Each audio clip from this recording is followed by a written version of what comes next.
எங்கேயோ வேற அட்ரஸ் வச்சிருக்குன்னு சொன்னாங்களே, ஒன்னையும் காணுவேன். வேற அட்ரஸ் எங்க வச்சிருக்கேன்? எங்க வச்சிருக்கேங்க? எங்க வச்சிருக்கேன்? எங்க வச்சிருக்கேன்? பால் சாப்பிடுறியா? சாப்பிடுறியா? சாப்பிடுறியா? சாப்பிடு சாப்பிடு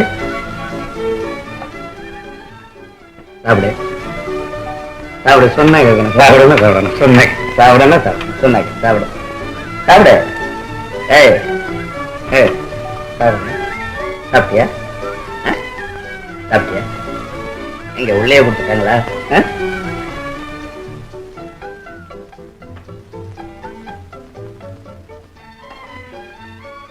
பாலாவும் சாப்பிடல, பழமாவும் சாப்பிடு. சாப்பிடு. சாப்பிடு. நீ ஒண்ணு சாப்பிடு, நான் ஒண்ணு சாப்பிடுவேன். இல்லைன்னா ரெண்டும் சாப்பிடு. ஏதாவது செய் சாப்பிடு. சொன்னாங்க சாப்பிடு. ஏய் சாப்பிடு. தொடக்கூடாத, தொடக்கூடாத. ஏய் தொடக்கூடாத, தொடக்கூடாத. சாப்பிடு. சொன்னாங்க சாப்பிடு. சாப்பிடு. தோற சொன்னா கேட்கணும். சாப்பிடுன்னா சாப்பிடு. சாப்பிடு. சாப்பிட மாட்டேன். ஏய் சாப்பிடு. சாப்பிட மாட்டேன். சாப்பிட மாட்டேன். சொன்ன சாப்பிடணும் சாப்பிடணும் சொன்ன கேட்கணும். சாப்பிடணும் சாப்பிடு. கையை உதறி தள்ளுகிறாள். ராத்திரி அதெல்லாம் கேட்கக்கூடாது, ரொம்ப தப்பு. ராத்திரி எங்க போறேன் எங்க வரேன்னு ராத்திரி சமாச்சாரம் இது வரைக்கும் ஒரு பயலும் கேட்டதில்லை. நீ தான் கேட்டிருக்கேன் ஃபர்ஸ்ட் டைம். மிஸ் அப்ளாய் மாமனாராட்சி என்ன எந்த நாரா இருந்தாலும் என்கிட்ட கேட்க கூடாது.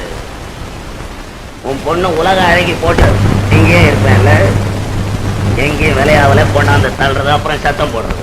போதும் நிறுத்து தம்பி, நிதானமா பேசு. எங்க விளையாவல வேலை என்ன மேன் ரவுடித்தனம் பண்றேன்? தண்ணி எண்ணி எஜுகேஷன் இல்ல, நான் எச்சுக்கலையா? அழைச்சு போவோம் பெண்ணவனே. இப்போதான் கல்யாணம் ஆச்சு. இப்பவே டைவர்ஸ் பண்ற அழைச்சு போவனே. நேத்து பண்ற போவனே. மரியாதை தெரியாது. எனக்கு மரியாதை தெரியல. என்ன தெரியும் உனக்கு மரியாதை? மரியாதைனா உனக்கு என்ன தெரியும்? மாமனார்னா கல்யாணம் ஆச்சு 2 நாள் இருக்கணும் போயிடணும், அது மரியாதை. போதும்மா போதும்.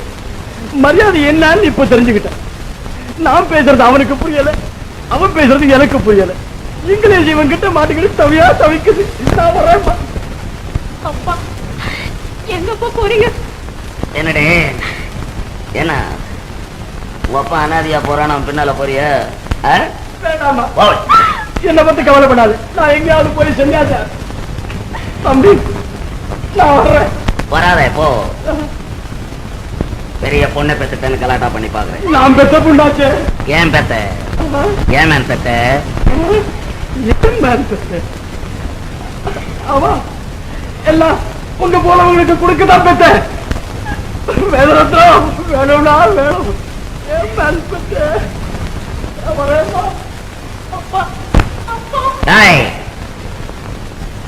என்ன என்னடி ஓப்பன் சிவார் சார்? சிவா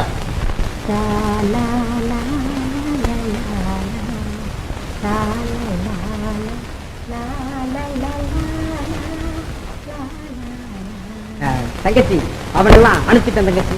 அது சரி, துரைக்கு சூப் போட்டியா? சூப்பர். நான் என்ன பண்றது, மார்க்கெட் எல்லாம் போய் காலுக்கு அலைஞ்சு பார்த்தேன், காலு கிடைக்கல. எப்படி சூப் போடுறது?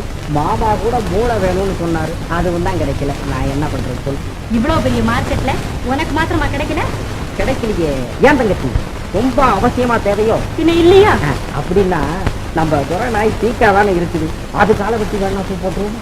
ஏய், நாய் காலை வெட்டியா சூப் போட சொல்றேன்? இல்ல, சூடா குடிச்சா ஒண்ணும் தெரியாதே அப்படின்னு தான் நான் சொல்றேன். போடா, நல்லா தேடி பார்த்து வாங்கிட்டு வா.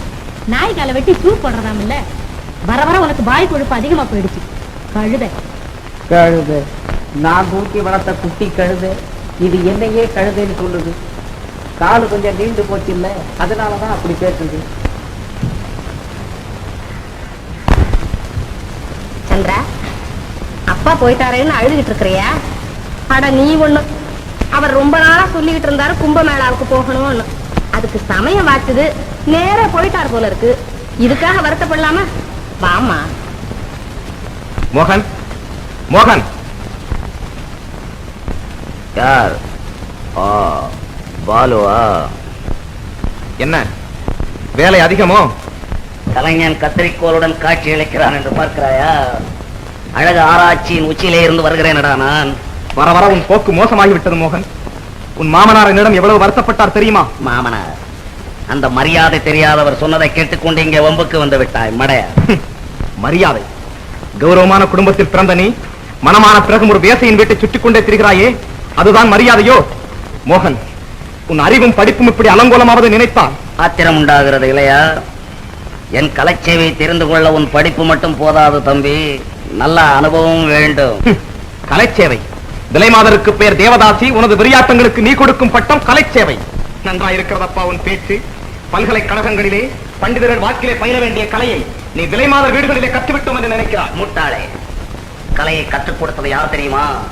நீ விலைமாதர் என்று வெறுக்கிறாயே, அந்த விலையெல்லாம் மாணிக்கங்கள், சுழலும் நயன சுந்தரிகள், தொட்டாரை தோழ வைக்கும் துடியடைகளடா. நீ அனுபவத்தில் குழந்தை, ஆராய்ச்சி இல்லாத முட்டாள்.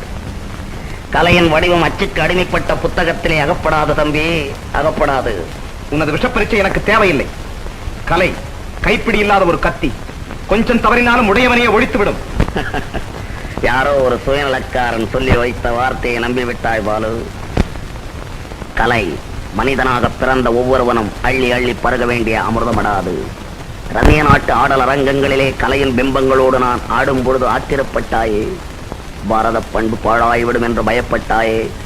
என்னோடு வந்து பார், நமது முன்னோர்கள் கொஞ்சம் குமரிகளுடன் எப்படி குலாவினார்கள் என்பதை அழியா வர்ணத்தில் அஜந்தாவிலே தீட்டியிருக்கிறார்கள். அதை வந்து பார். எழில் நிறை மங்கையர்களின் இன்ப நிலை ஓவியங்களை எல்லோராவிலே போய்ப்பார். அழகு பதுமைகளின் அந்தரங்க லீலைகளை அப்படி அப்படியே சிற்பமாக்கி ஆலயமெங்கும் நிறுத்தி இருக்கும் நமது முன்னோர்கள் என்ன முட்டாள்களா? அந்த கலா மேதைகளின் சந்ததியிலே வந்தவனடா நான். அவர்கள் விட்டு போன ஆராய்ச்சியை தானே இப்பொழுது காந்தாவின் மூலம் செய்து வருகிறேன். நீ கலையை காமச்சத்திலே தேடுகிறாய், முடிவு அழிவுதான். உன் ஆராய்ச்சியை மடமைக்கு பலியான மக்களின் அறிவை திருத்த, கடமையை செய்தும் பலன் காண முடியாமல் தவிக்கும் ஏழைகளின் நிலையை உயர்த்த பயன்படுத்தி இருப்பாயானால் உலகம் உன்னை போற்றும். நீ மறைந்தாலும் உன் புகழ் வாழும். ஆனால் இன்று நீ செய்யும் வேலையால் படித்தவர்களுக்கே என்றும் நீங்காத அவமானத்தை உண்டாக்கி வருகிறாய். யான் பெற்ற இன்பம் பெருகை வையகம் என்று நான் நடத்தும் பரந்த ஆராய்ச்சி உனக்கு கேவலமாகப்படுகிறதா? வேலையில்லாத இந்த நாட்டு மக்கள் வீதியிலே அலையும் போது, தான் பெற்ற சிசுக்களை தாய்மார்கள் ஒருவேளை சோற்றுக்கு விலை கூறும் போது, பணத்திமிரனால் குடித்துவிட்டு கூத்தாடும் கூறுகட்டவர்களின் செய்கைக்கு கலைப்போர்வை போத்துகிறாயே மோகன், இது நியாயமா? இன்று நாட்டுக்கு எது தேவை? கோவை சீமான், கொங்கு தமிழ் விஞ்ஞானி உடுத்த பஞ்சையும் உயிர்வாழ சோளத்தையும் 1க்கு 100ஆக விளையவிட்டிருக்கிறாரே, அது ஆராய்ச்சியா அல்லது நீ செய்வது ஆராய்ச்சியா? சோறும் துணியும் கிடைத்து விட்டால் சோம்பேறிகளின் வேலை தீர்ந்துவிடும். ஆனால் கலைஞர்களுக்கு கலாராணிகளின் கண்பறிக்கும் களியாட்டம் அல்லவா என்றும் தேவை. என்னடா நான் அறிஞர்களை பற்றி சொல்லுகிறேன், நீ கேவலம் ஒரு தாசியின் வனப்பை பற்றி வர்ணிக்கிறாயே. தாசியாம் தாசி, அவள் தாசி அல்லடா, என் மனதுக்கு உகந்த உல்லாசி. என் நாட்டு நல்லாசியால் வந்த மக்கள் போற்றும் மகராசியடா அவள், மகராசியடா அவள். அந்த அம்மையாரின் அரோபதேசம் மாலையிட்டவளை வேதனைப்படுத்தவும் மாமனாரை வெளியேற்றவும் சொல்கிறதோ? பாலோ, அது என் குடும்ப விஷயம். நட்புக்கு எல்லை உண்டு. வேறு ஏதாவது இருந்தால் பேசு. நீ வந்த வேலை உன்னோடு கலைஞான காலட்சேபம் புரிய அல்ல.